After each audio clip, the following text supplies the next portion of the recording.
blaming you for the breakup of the Beatles? Well, you know, I've been blamed, I don't know, maybe 30, 40 years now. You were aware of that going on? You were aware that's what I was people were fully saying? aware of it, because it was like they was jabbing me all the time. Let's face it, we didn't welcome Yoko in the studio. I know. Because we thought it was a guy thing. For decades, one woman carried the blame for tearing apart the greatest band in music history. Her name became almost a curse among Beatles fans, a symbol of everything that went wrong when four friends stopped playing together. But the truth is far more complicated than the myth. When Paul McCartney first opened his front door to Yoko Ono, he had no idea the encounter would spark one of the most controversial stories in rock history. What followed was tension inside the studio, bitter misunderstandings, and decades of finger-pointing. Yet hidden beneath all that drama was a much deeper story. One about love, jealousy, and the clash between friendship and obsession. So the question still lingers. Did Yoko Ono really destroy the Beatles? Or was she simply the easiest person to blame? 1. Paul's first meeting with Yoko Ono. It's easy to forget that the story didn't start with guitars, screaming fans, or even the recording studio. It started with something simple, a knock at Paul McCartney's front door. He was in London when a friend came in and said, "There's a Japanese woman outside." Paul wasn't expecting visitors, but he agreed to let her in. That woman was Yoko Ono. At the time, she wasn't the global figure people know today. She was part of the avant-garde art scene, known more in experimental circles than in pop culture. Yoko explained why she was there. She said it was John Cage's birthday, the famous composer of modern experimental music, and she was collecting manuscripts from different artists to present as a gift. She asked Paul to contribute something. To her, it was a casual request among artists. But to Paul, it felt strange. He had never met her before, and the idea of giving away one of his handwritten works didn't appeal to him. Paul recalled his exact reaction. "I thought immediately, I don't really want to do this." But then he thought of John Lennon. John loved strange, offbeat ideas. Where Paul hesitated, John often dove right in. And so Paul suggested she try her luck with him instead. "My friend John might be interested." That single moment, Paul pointing Yoko in John's direction, would set off a chain of events no one in that house could have predicted. Within weeks, she wasn't just an eccentric visitor. She was by John's side, every day, every night, and eventually, right there in the studio. Looking back, Paul admitted something about that meeting always struck him as odd. Yoko later claimed she didn't even know who the Beatles were when she first showed up. That sounded impossible. By the late 1960s, the Beatles were the biggest band on the planet. Their faces were everywhere. Their records dominated charts in every country. How could someone who moved in artistic circles in London not know their names? Paul didn't buy it.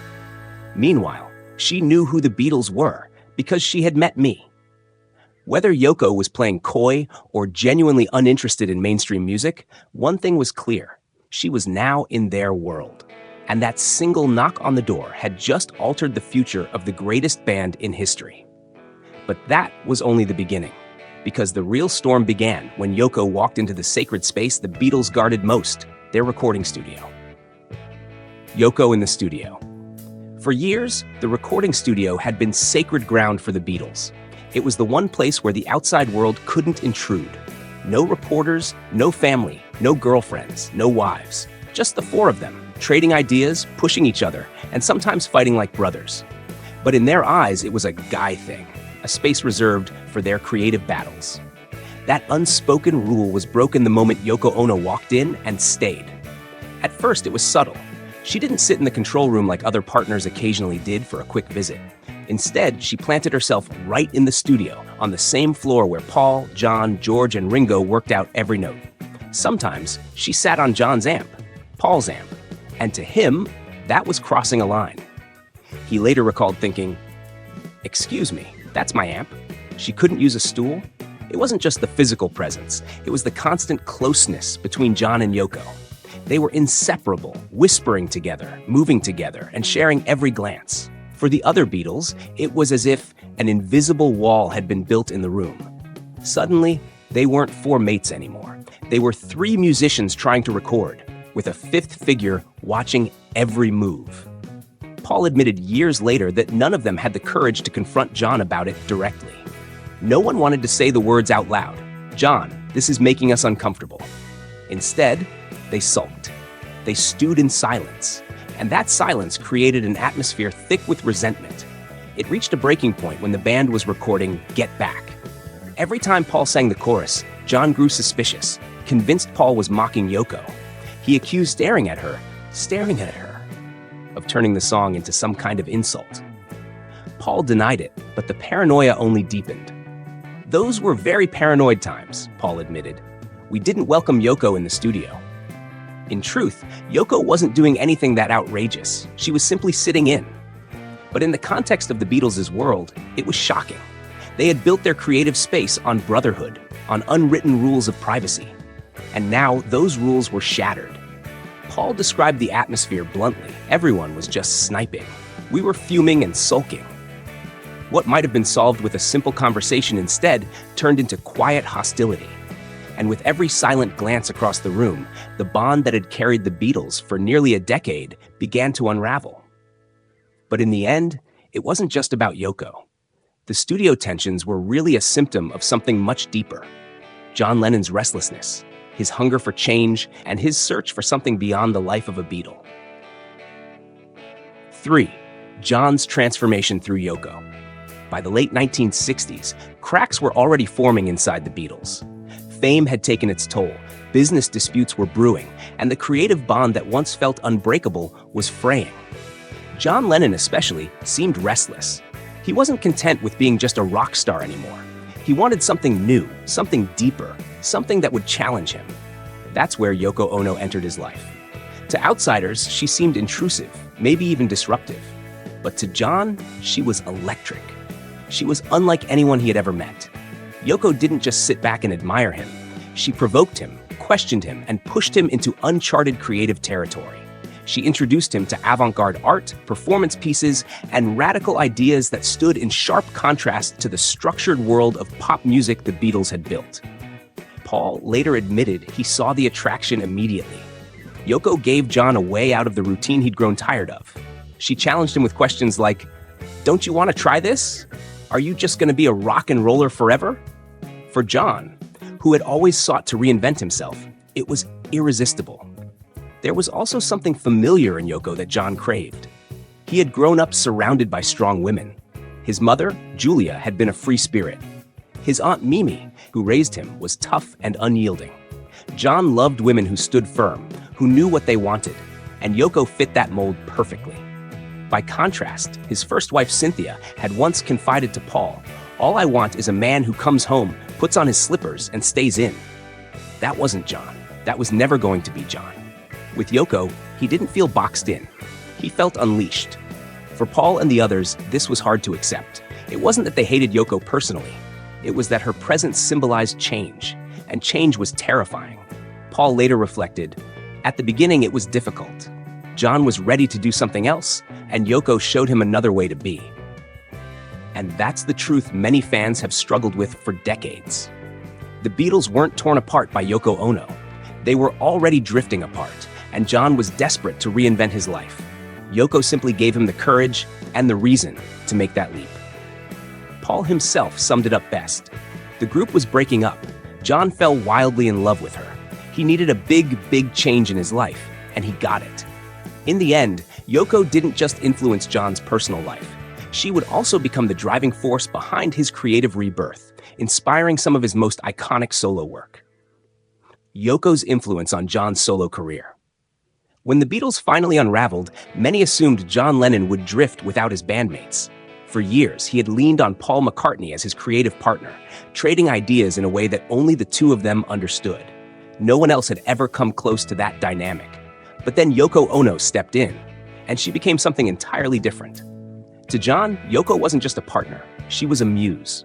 She wasn't there to co-write catchy hooks or polish melodies. She was there to pull him into new worlds of expression, worlds that had nothing to do with pop charts.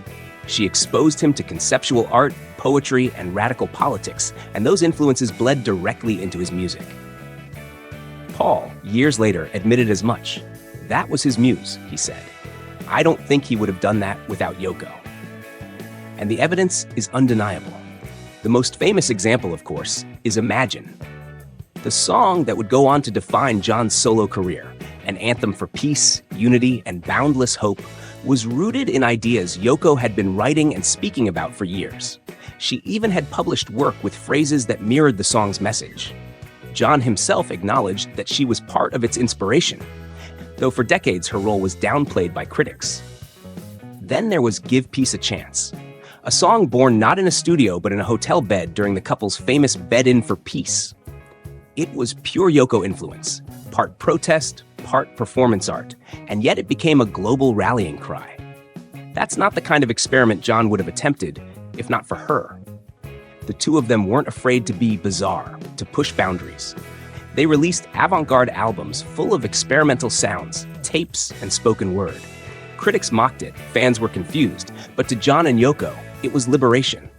It was about stripping away the image of John Lennon the Beatle and reinventing him as an artist who answered only to his own vision, and hers. Even Paul, who had once bristled at Yoko's presence, couldn't deny what she brought out of John. He later said, she was taking him in a completely new direction. All the avant-garde stuff we admired in other people, suddenly he had a ride on this bus. That bus carried John into an entirely new chapter, one defined by activism, bold experimentation, and the freedom to be more than just a Beatle.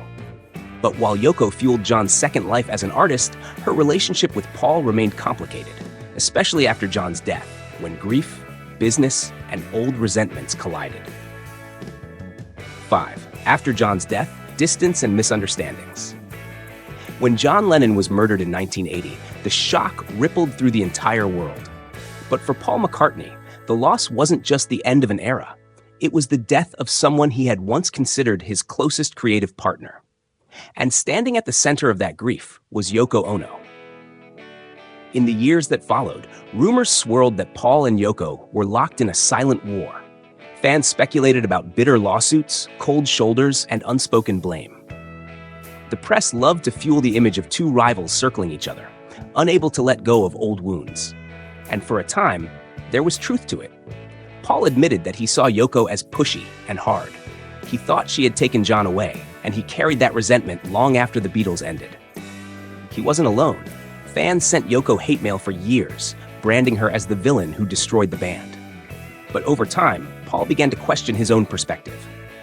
In the early 1980s, he did something surprising. He picked up the phone and called Yoko. Not for business, not for headlines, just to talk. When Yoko answered, she was skeptical. "Why are you calling me?" she asked. Paul was honest. He told her, "I think I've misunderstood you. I think I've made a big mistake. And as you were John's wife, and I was very fond of John, I feel he would have liked me to telephone you, to say hello and see how you're doing." Yoko didn't make it easy for him. "Don't do me any favors," she shot back. "Don't do it out of pity. I don't want charity." At first, Paul bristled, but then he realized she was right. She wasn't asking for sympathy. She wasn't asking for validation. She simply wanted to be herself, without apology. That was when Paul's perception of her began to change. He started to see the qualities in her that John had loved so much. "I thought she was a hard woman," Paul later admitted. "I don't think she is now. I think she's the opposite. She's loving, she's caring, and she's determined to be herself. That's something I can respect." Slowly, the walls between them began to crack. They weren't suddenly best friends, but for the first time, there was understanding. It was the beginning of a fragile peace, built on the shared memory of the man they had both loved in very different ways. But despite these private moments of reconciliation, the public still clung to the myth of a feud, and the media wasn't about to let go of that narrative anytime soon. 6. Media awkwardness and ongoing business. Even as Paul and Yoko began cautiously rebuilding some form of communication, the outside world refused to let their history rest. To the media, their story was irresistible: the widow of John Lennon and the man once accused of breaking up the Beatles. Every time they crossed paths, reporters circled, waiting for a headline. One particularly uncomfortable moment came during a press interview with Yoko and John's son, Sean. A reporter, trying to discuss the music charts, clumsily announced, "Paul McCartney has just been knocked off." In the wake of John's murder, the phrase landed like a cruel joke. Yoko handled it with her usual sharp wit, brushing it aside, but the tension was obvious. Even innocent slip-ups seemed to carry the weight of their complicated history. Behind the scenes, things weren't much smoother. By the early 1980s, the surviving Beatles and Yoko were tied together through business as much as memory. Beatles royalties, reissues, licensing, everything required cooperation. And that meant Paul had no choice but to keep dealing with Yoko. He admitted later, "We haven't got the greatest relationship, that's true, but we get on. That we're okay." It was a lukewarm description, but it spoke volumes. They weren't friends, but they weren't enemies either. They were bound together by the legacy of John Lennon, a legacy both of them had a stake in protecting. Still, the rumors of conflict never died. Whenever Paul defended Yoko publicly, fans accused him of going soft. Whenever Yoko criticized Paul in interviews, tabloids rushed to print it as proof that the old feud was alive and well. In reality, both of them were learning to navigate an uneasy middle ground. Not open war, not full peace, but something in between. And slowly, that middle ground began to shift.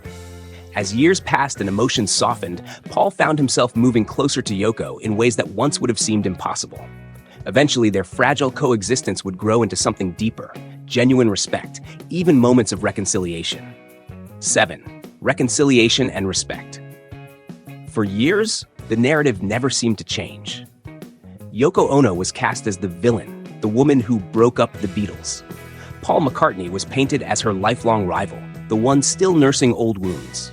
But time has a way of reshaping stories, and in this case, it softened two people who had once stood on opposite sides of a chasm. The turning point came when Paul began appearing with Yoko and Sean Lennon at events honoring John. For fans, it was almost surreal to see them sharing the same stage, standing side by side instead of trading barbs. Paul made a point of showing respect, speaking not just about John, but about Yoko's role in his life. "It's an honor to be able to do this with Yoko and Sean," he said publicly. The words surprised many, but they also sent a clear message. Whatever bitterness had existed, he was letting it go. Paul had also come to a new understanding about John and Yoko's bond. In earlier years, he and the other Beatles had fumed about her constant presence in the studio. But with distance, Paul realized what they hadn't fully grasped back then. John wasn't just in love. He was consumed by it. He wanted to be with Yoko every minute of the day. Looking back, Paul admitted, "We suddenly thought, you know what? John's in love with this girl. If he wants to bring her into the studio, we've got to cope with that." He had the right. It was a striking reversal from the simmering hostility of the late 60s. Now, instead of rolling his eyes at Yoko's presence, Paul spoke of her with respect. "I thought she was pushy," he once said, "but I don't think that anymore. She's just determined to be herself." And you have to admire that. Yoko, for her part, recognized Paul's effort to extend an olive branch. She even expressed gratitude when he publicly cleared the air, insisting that she had not broken up the Beatles. "That was very sweet of him to do that," she said.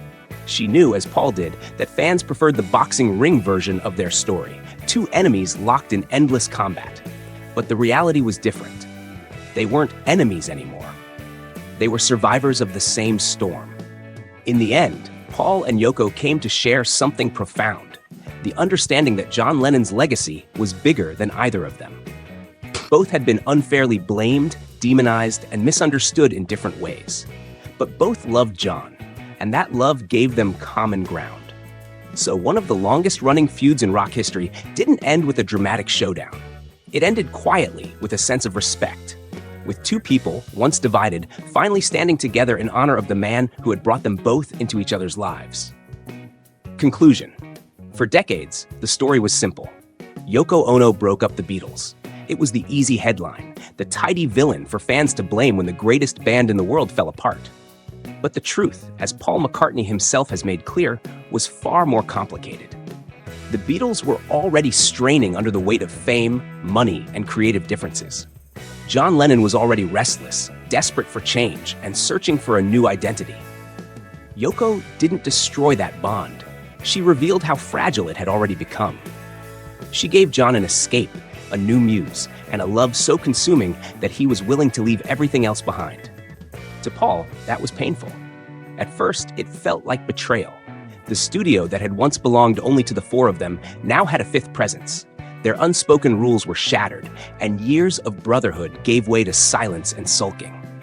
But with time, Paul realized that John wasn't being stolen away. He was choosing his own path, and Yoko was simply the person who gave him the courage to take it. In the years that followed, Paul and Yoko's relationship swung between cold distance, uneasy coexistence, and moments of reconciliation. But eventually, both of them put the bitterness aside. They stood together, not as rivals, but as guardians of John Lennon's legacy. Paul even admitted that much of John's most iconic solo work, Imagine, Give Peace a Chance, the activism that defined his final years, would not have existed without Yoko Ono. And so one of music's longest feuds ended not with one side victorious, but with mutual respect. Respect for John's love, respect for each other's role in his life, and respect for the truth. The Beatles didn't collapse because of Yoko Ono. They collapsed because they were human, because they changed, because even legends outgrow the stories the world writes for them. In the end, maybe the real lesson isn't about blame at all. It's about how love, messy, disruptive, passionate love, can change the course of history. John Lennon found that love with Yoko Ono, and for all the chaos it caused, it gave him the second life he was searching for. So the next time someone asks, did Yoko Ono break up the Beatles? Remember what Paul McCartney finally said after years of silence. She certainly didn't break the group. The group was breaking up. And maybe that's the truth we've all been avoiding. Not that one woman destroyed the Beatles, but that the Beatles, like all great things, were destined to end.